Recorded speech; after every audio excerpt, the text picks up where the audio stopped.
السلام علیکم ورحمۃ اللہ وبرکاتہ۔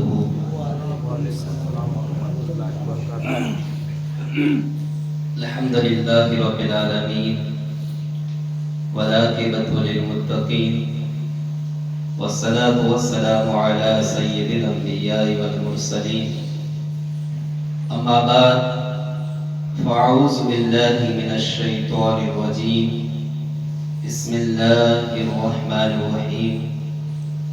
سبحان الذی اسریٰ بعبدہ لیلا، صدق اللہ العظیم وصدق رسولہ النبی الامین الکریم، نحن علی ذلک لمن الشاہدین والشاکرین والحمد للہ رب العالمین۔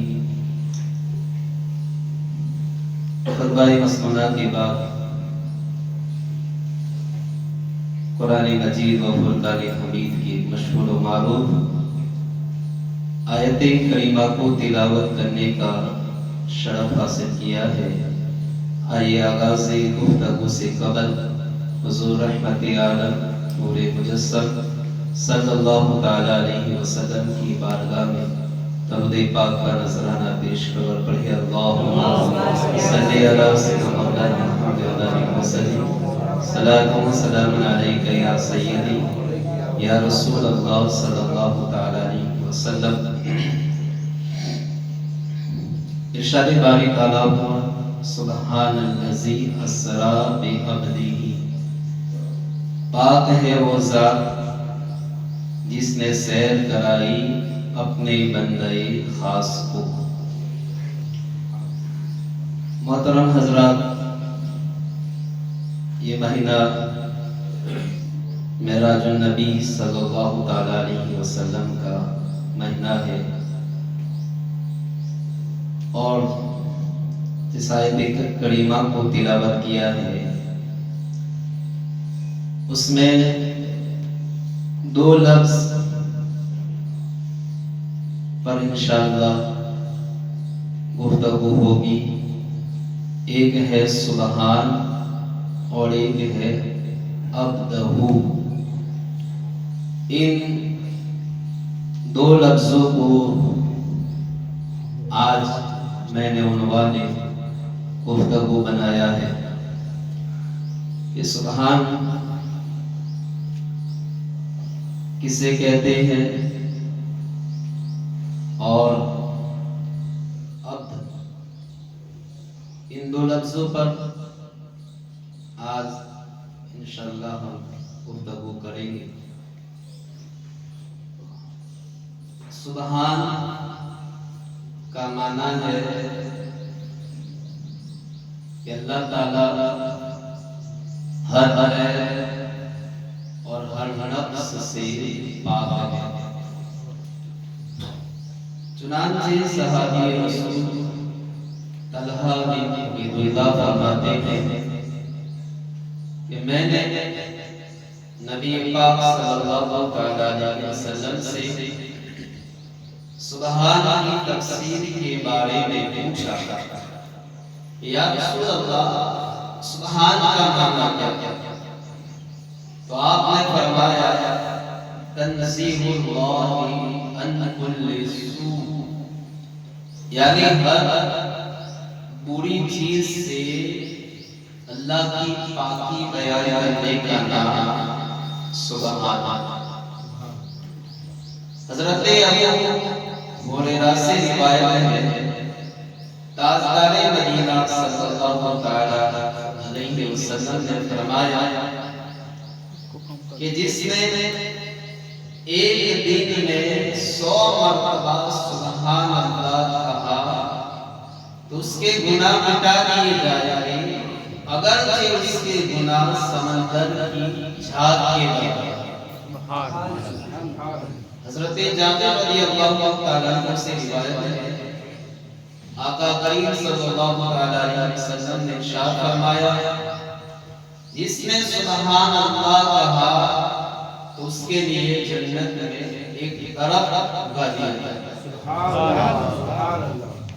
ایک اور حدیث میں ہے رسول کریم صلی اللہ علیہ وسلم نے ارشاد فرمایا سبحان اللہ والحمدللہ تملأ الميزان وتملأ ما بين السماوات والأرض. یہ سبحان اللہ اور الحمدللہ یہ دو کلمے ایسے ہیں، یہ دو جملے ایسے ہیں کہ یہ زمین سے لے کر آسمان تک ہر چیز کو بھر دیتے ہیں. وَتَمْلَأُ الْمِيزَانَ اور قیامت کے دن میزان لگایا جائے گا، اعمال کا وزن دیا جائے گا، تو یہ دو جملے میزان کو بھر دیں گے. بخاری شریف کی سب سے آخری حدیث ہے، رسول پاک صلی اللہ علیہ وسلم نے ارشاد فرمایا کلمتان خفیفتان علی اللسان، دو کلمے ایسے ہیں جو زبان پر ہلکے ہیں، پڑھنے میں آسان ہیں، ثقیلتان فی المیزان اور میزان میں بڑے وزن بڑے بھاری، پڑھنے میں ہلکے ہیں، ثواب میں بہت بھاری ہے. حبیبتان الی الرحمن اور یہ دو کلمے ایسے ہیں جو اللہ کو بڑے پیارے ہیں. اب وہ دو کلمے کون سے ہیں؟ فرمایا سبحان اللہ و بحمدہ سبحان اللہ العظیم. تو ہمیں چاہیے کہ سبحان اللہ کا ذکر کثرت سے کرتے رہے اور یاد رہے کہ جو اسم الہی کا وظیفہ تھا اور جس اسم الہی کا وظیفہ کرتا ہے اس میں اس کا اثر پیدا ہے. چنانچہ جو یا سبحان کا وظیفہ کرے گا تو اللہ تعالیٰ اسے گناہوں سے پاک فرماتا ہے. جو یا غنیوں کا وظیفہ کرے گا تو وہ خود غنی اور مالدار ہو جاتا ہے. جو یا غنیوں کا وظیفہ کرے گا تو اللہ تعالیٰ اس کا رحم فرمائے گا.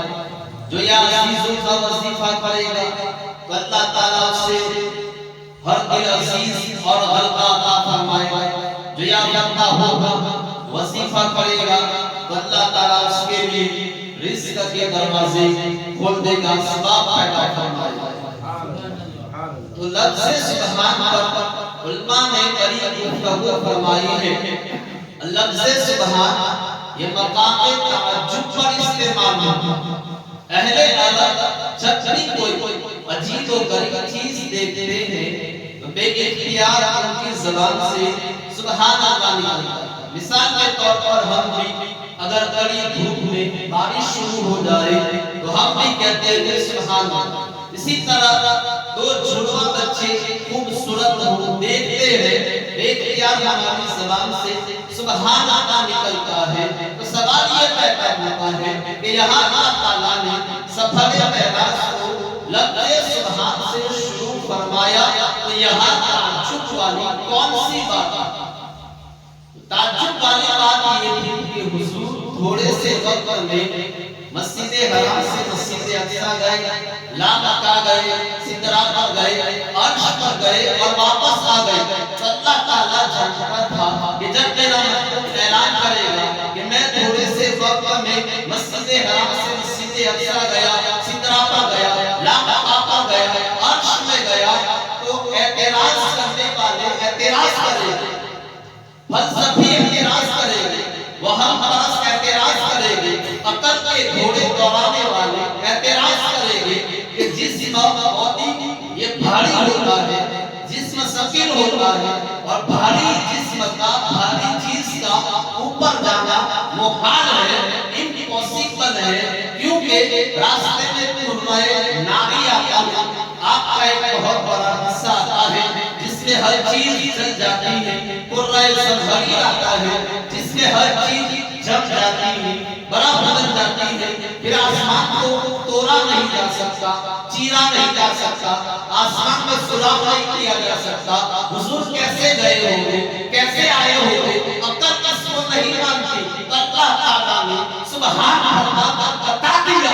یہ دعویٰ میرے محبوب نے نہیں دیا، یہ میرے حبیب نے یہ دعویٰ نہیں کیا کہ میں خود گیا ہوں، میں مسجد حرام سے مسجد اقصی گیا، تو یہ دعویٰ میرے حبیب نے نہیں کیا، بلکہ یہ دیکھو کہ یہ دعویٰ کون کر رہا ہے؟ یہ دعویٰ وہ کر رہا ہے جس کی شان ہے ان اللہ کل شیء قدیر، وہ ہر شے کا قادر ہے، وہ ہر شے کا مالک ہے، وہ ہر شے کا خالق ہے۔ تو جب اس نے دعویٰ کیا ہے اور اس نے اپنے محبوب کو سیر کرائی ہے، معراج کرائی ہے، تو تم اعتراض کرنے والے کون ہو؟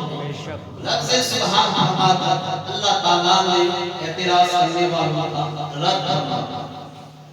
یہاں صوفیاء کرام نے ایک بڑا شاندار نکتہ لکھا ہے، فرماتے ہیں کہ کسی کا ایک روتا بیٹا ہو، بڑی محنت محبت سے اسے پالا پوشا، اس کی تربیت کی، اب وہ جوان ہو گیا، دلہا بن گیا۔ صوفیاء فرماتے ہیں کہ جب دلہا بن کے سواری پہ سوار ہوتا ہے، ماں کہتی ہے سبحان اللہ، آج میرا بیٹا کتنا حسین لگ رہا ہے۔ باپ کہتا ہے ماشاءاللہ، آج میرا بیٹا کتنا حسین خوبصورت لگ رہا ہے۔ بہنیں کہتی ہیں سبحان اللہ، آج ہمارا بھائی کتنا حسین و جمیل لگ رہا ہے۔ دوست کہتے ہیں سبحان اللہ، آج ہمارا دوست کتنا پیارا لگ رہا ہے۔ صوفیاء فرماتے ہیں معراج کی رات مصطفیٰ کریم دلہا بن کے سواری پر سوار ہونے والے ہیں، اس وقت نہ کے والد موجود حیات ہے، نہ والدہ موجود ہے، نہ چچا ہے، نہ رشتے دار ہے، نہ دادا ہے، نہ ابوبکر صدیق ہے، نہ فاروق اعظم ہے، نہ مولا علی ہے۔ حضرات گرامی، معراج کی رات آمنہ کا لال دولہا بن کر براق پر سوار ہونے والا ہے، اس وقت نہ کے والدین حیات ہے، نہ چچا ہے، نہ رشتے دار ہے، نہ دوست ہے، نہ ابوبکر صدیق ہے، نہ فاروق اعظم ہے، نہ مولا علی ہے، نہ عثمان غنی ہے۔ رب نے کہا اے محبوب، دنیا کا یہ قانون ہے کہ جب کوئی دلہا بن کے سواری پہ سوار ہوتا ہے، سب کہتے ہیں سبحان اللہ، اے محبوب آج تو سوار ہونا، آج میں خود کہوں گا سبحان اللہ، آج میں خود کہوں گا سبحان الذی اسریٰ بعبدہ لیلا۔ اے پروردگار تو سبحان اللہ کیوں کہہ رہا ہے؟ گویا فرمایا نبی تو میں نے لاکھوں بنائے ہیں، مگر اس جیسا کوئی نبی نہیں، اس رات جیسے رات کوئی نہیں، اس ذات جیسے ذات کوئی نہیں، اور آج جو بات ہوگی اس بات جیسی بات ہوگی۔ محترم حضرات، ہمارا بچہ دلہا بنے تو ہم صدقے والی جاتا، سبحان اللہ کی صدائے لب پہ لاتا، ماشاءاللہ کہہ کر بلائے لے، کبھی پیسے والے غریبوں میں تقسیم کر، کبھی صدقہ و خیرات کر، کبھی نظر بس سے بچنے کی دعائیں کر۔ تو ہمارا بچہ دلہا بنے تو یہ ہے امام ہو۔ معراج کی رات آمنہ کا لال، عبداللہ کا در یتیم، حسنین کا نانا، فاطمہ کا بابا، علی کا انتار، سب نبیوں کا سفر و سردار جب دلہا بنا تو کیا سما ہوگا، کیا عالم ہوگا۔ امام اہل سنت فرماتے ہیں وہ سرور ایشور رسالت جو عرش پہ جلوہ گر ہوئے تھے، نئے لال پرد کے ساما عرب کے مہمان کے لیے۔ فرماتے ہیں کہ مصطفیٰ کریم دلہا بن کے، نوشہ بن کے، قرآن پر بیٹھ کے، جبریل امین کی لائی ہوئی 70,000 فرشتوں کی تعداد، میکائیل کی لائی ہوئی 70,000 فرشتوں کی تعداد، عرش و سما میں پھیلے ہوئے فرشتوں کی تعداد، جب ان سب تعدادوں سے شب اسراء کا دلہا اپنی خبر دکھا تھا، گزر رہا تھا، تو کیا سما تھا، کیا عالم تھا۔ فرماتے ہیں نئے نالے ترل کے ساما عرب کے مہمان کے لیے تھے، رب نے اپنے محبوب کے استقبال کے لیے جبریل امین کو 70,000 فرشتوں کا جلوس دے کر بھیجا، میکائیل کو فیضا زمین سے لے کر آسمان تک، آسمان سے لے کر سدرۃ المنتہا تک، سدرۃ المنتہا سے لے کر عرش اولی تک، عرش اولی سے لے کر لامکہ تک آمد مصطفیٰ کی دھوم مچی۔ بہار ہے شادیاں مبارک، چمن کو آبادیاں مبارک، ملک پھلک اپنی اپنی لے، یہ قرآناتی کا بولتے تھے جب حضور دلہا بنے تو صحرا سر پہ کون سا باندھا؟ فرماتے ہیں کہ اللہ کے انوار اور تجلیات کا صحرا سر پہ باندھا۔ ہمارا دلہا جب بارات لے کر چلتا ہے تو گل پوشی ہوتی ہے، پھول برسائے جاتے ہیں، استقبال ہوتا ہے۔ معراج کی رات جب تیرے آقا دلہا بن کر چلے تو صرف پھول ہی نہ برسے، اللہ میں انوار و تجلیات کے خزانے ہوا۔ جبرائیل بھی بلبل کی طرح چہل رہے تھے، میکائیل بھی بلبل کی طرح نغمہ سنتے۔ محترم حضرات، قرآن مجید نے حضور کے سفر معراج کو یعنی جانے کو لفظ سبحان سے بیان اور معراج سے واپس آنے کو والنجم اذا ہوا سے بیان۔ پریشان کرتے علماء نے یہاں بیان کیے ہیں، میں چاہوں گا کہ آپ بھی اپنی زبانوں کو سبحان اللہ سے تب رکھیں۔ سفر معراج کو جانے کو لفظ سبحان سے بیان کیا، واپس آنے کو والنجم اذا ہوا سے بیان کیا، کیونکہ حضور کا آنا بھی بے مثال ہے، حضور کا جانا بھی بے مثال ہے۔ حضور کا آنا بھی شان والا، حضور کا جانا بھی شان والا۔ مصطفیٰ آئے تو کسریٰ کے محل میں درار پڑا، مصطفیٰ جائے تو عالم بالا کے فرشتوں میں پکار آیا، مصطفیٰ آئے تو زمین سنور گئی، مصطفیٰ آئے تو بھلک نکل، مصطفیٰ آئے تو جھنڈے لہرا دیے، مصطفیٰ آئے تو بلبلے اچھا، مصطفیٰ آئے تو ستارے سجا دیے، مصطفیٰ آئے تو ستارے قدموں کے نیچے بچھا دیے۔ آنا بھی بے مثال ہے، جانا بھی بے مثال ہے۔ مصطفیٰ آئے تو برکتوں کا ظہور ہوتا ہے، مصطفیٰ آئے تو انوار کو رتبہ ملتا ہے، مصطفیٰ آئے تو کائنات استقبال کرتی ہے، مصطفیٰ آئے اور اپنی ذات استقبال کرتا ہے۔ مصطفیٰ تکبیر، نعرے رسالہ، مصطفیٰ آئے برکتوں کا ظہور ہوتا ہے، مصطفیٰ آئے انوار افلاک کو رتبہ ملتا ہے، مصطفیٰ آئے تو کائنات استقبال کرتی ہے، مصطفیٰ آئے تو اپنی ذات استقبال کرتی ہے، مصطفیٰ آئے تو کعبہ جھک جاتا ہے، مصطفیٰ آئے تو زمانہ رک جاتا ہے، مصطفیٰ آئے تو میلاد کی دھوم بستی ہے، مصطفیٰ آئے معراج کی دھوم بستی ہے، مصطفیٰ آئے تو حلقے اسود چمتا ہے، مصطفیٰ آئے تو ہر قدسی جھومتا ہے۔ آنا بھی بے مثال ہے، جانا بھی بے مثال ہے۔ مصطفیٰ آئے تو بشریت غالب، مصطفیٰ آئے تو نورانیت غالب، آئے اس لیے تاکہ خود بتا دے کہ خدا جیسا کوئی نہیں، اور گئے اس لیے تاکہ خود خدا بتا دے مصطفیٰ جیسا کوئی نہیں۔ سبحان اللہ، سبحان اللہ۔ سبحان الذی اسریٰ بعبدہ لیلا، پاک ہے وہ ذات جس نے سیر کرائی اپنے بندہ خاص۔ یہاں اللہ تعالیٰ نے نہ اپنا نام لیا نہ اپنے محبوب کا نام، اشارے سے کلام فرمایا، بے عبدہ ہی فرمایا، بے رسول ہی نہیں فرمایا کہ ہم نے اپنے رسول کو معراج کرائی، سیر کرائی، بے نبی کے ہی نہیں فرمایا، بے نور ہی نہیں فرمایا، بے عبد ہی فرمایا، نہ اپنا نام لیا نہ اپنے محبوب کا نام لیا۔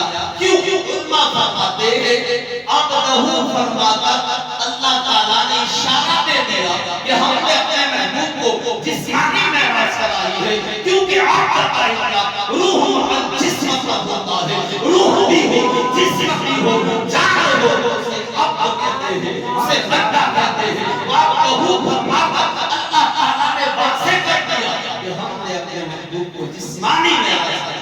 اور دوسری حکمت یہ ہے علماء فرماتے ہیں کہ حضور دنیا میں تشریف لائے تو اس وقت آپ کو رسول فرمایا گیا، نبی فرمایا گیا، نور فرمایا گیا، قد جاءکم اللہ نور لقد من اللہ علی المؤمنین اذ بعث فیہم رسولا، کیوں فرماتے ہیں حضور دنیا میں تشریف لائے؟ وہ شاہ رسالت کا وقت تھا، وہ سان نبوت کا وقت تھا، وہاں شاہ نبوت کو رسالت کو بیان کیا گیا، اور جب جا رہے تھے یہ شان ابدیت کا وقت ہے، اس لیے اللہ تعالیٰ نے یہاں شان ابدیت کے بیان کیا۔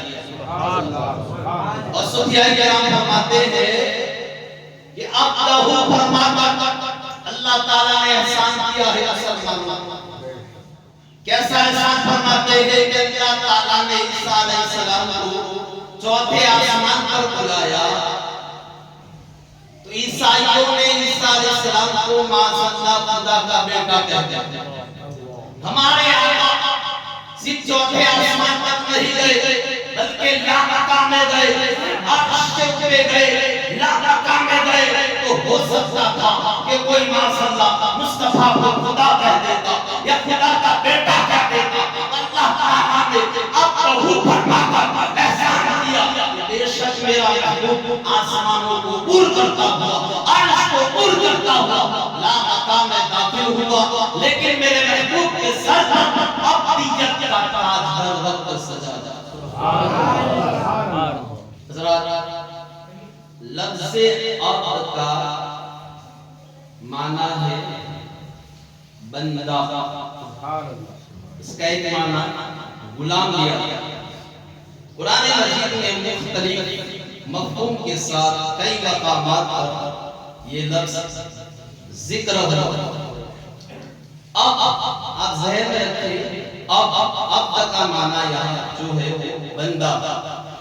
اب کی کئی قسمیں، ایک عبد عابد ہوتا، ایک عبد رقیب ہوتا ہے اور ایک عبد معذور ہوتا۔ عبد عابد وہ ہے جو اپنے مالک کی اطاعت سے بھاگا ہوا ہو، یعنی نافرمان۔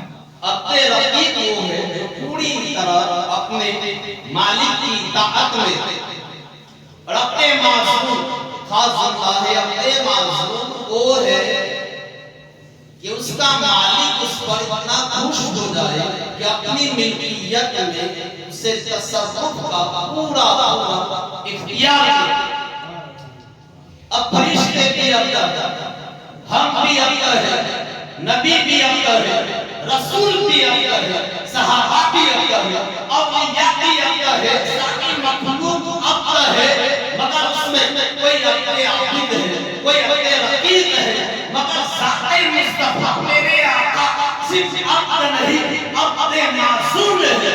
عبد معصوم کس کو کہتے ہیں؟ جس کو مالک نے تصرف کا پورا اختیار دے دیا ہو۔ میرے آقا عبد معصوم ہے، کیسے عبد معصوم ہے؟ اللہ تعالیٰ نے اپنے محبوب کو اپنے خزانوں کا مالک بنا دیا ہے اور پورا اختیار تصرف دے دیا ہے۔ مصطفیٰ جب جاتے ہیں، حضرات گرامی، مصطفیٰ اللہ نے عبد معصوم بنایا ہے، اور ایسے عبد معصوم ہے حضور اشارہ کرتے ہیں، چاند کے دو ٹکڑے کر دیتے ہیں، اشارہ کرتے ہیں، سورج کو واپس بلا دیتے ہیں، اشارہ کرتے ہیں، درختوں کو بلا دیتے ہیں، اشارہ کرتے ہیں، بادل برسنے لگتے ہیں۔ ہم بھی عبد ہیں، لیکن ایسے عبد ہیں، ہم ایسے بندے ہیں کہ ہمارے اشارے سے ہمارا بیٹا ہمارے پاس نہیں آتا، انگلی کا اشارہ کرے چڑیا ہمارے پاس آئے۔ حضور ایسے عبد ہیں، اشارہ کرتے ہیں، چاند کو زمین پر بلا دیتے ہیں، اشارہ کرتے ہیں، سورج کو واپس موڑ دیتے ہیں۔ حضور ایسے عبد ہیں، ایسے بندے ہیں، نظر اٹھائے عرش اللہ کی پار چلی جائے اور نظر جھکائے تحت الثری کے نیچے چلی جائے۔ سبحان اللہ، فرمایا سبحان الذی اسری بعبدہ، پاک ہے وہ ذات جس نے سیر کرائی اپنے بندے کو۔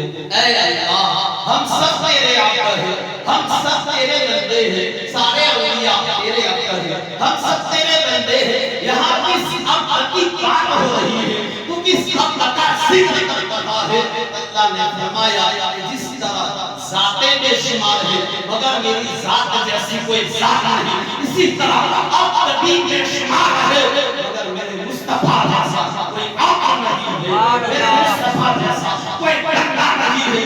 تم اپنے آپ کو میرا عبد کہتے ہو، میرا بندہ کہتے ہو، تمہیں کیا پتا، تمہیں کیا معلوم کہ تمہارا عبد ہونا مجھے قبول بھی ہے کہ نہیں، لیکن میرے محبوب کو میں خود فرماتا ہوں انت عبدی و رسولی، اے پیارے اے محبوب تو میرا بندہ ہے، تو میرا رسول ہے۔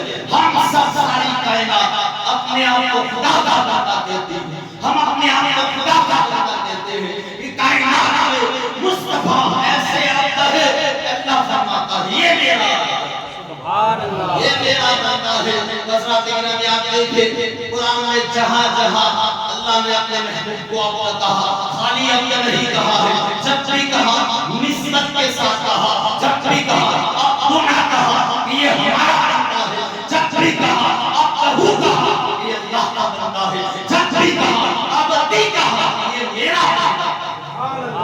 اب خالی بندے کو عبد کہتے ہیں، سب عبد ہے، عبدہو کہتے ہیں اللہ کا بندہ یعنی حضور۔ اور عبدہو میں کیا فرق ہے، کیا ملتے ہیں، وہ میں آپ کی بارگاہ میں پیش کرتا ہوں۔ اپنی زبانوں کو سبحان اللہ سے ترکنا، عبد کہتے ہیں بندے کو، عبدہو کہتے ہیں اس کا بندہ، اور یہ اللہ نے اپنے محبوب کو فرمایا۔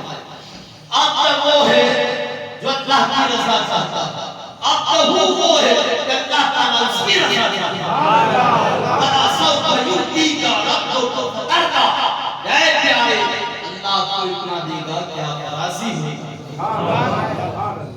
عبد وہ ہے جس کی شان رب سے ظاہر ہوتی ہے، عبدہو وہ ہے کہ رب کی شان سے ظاہر ہوتی ہے۔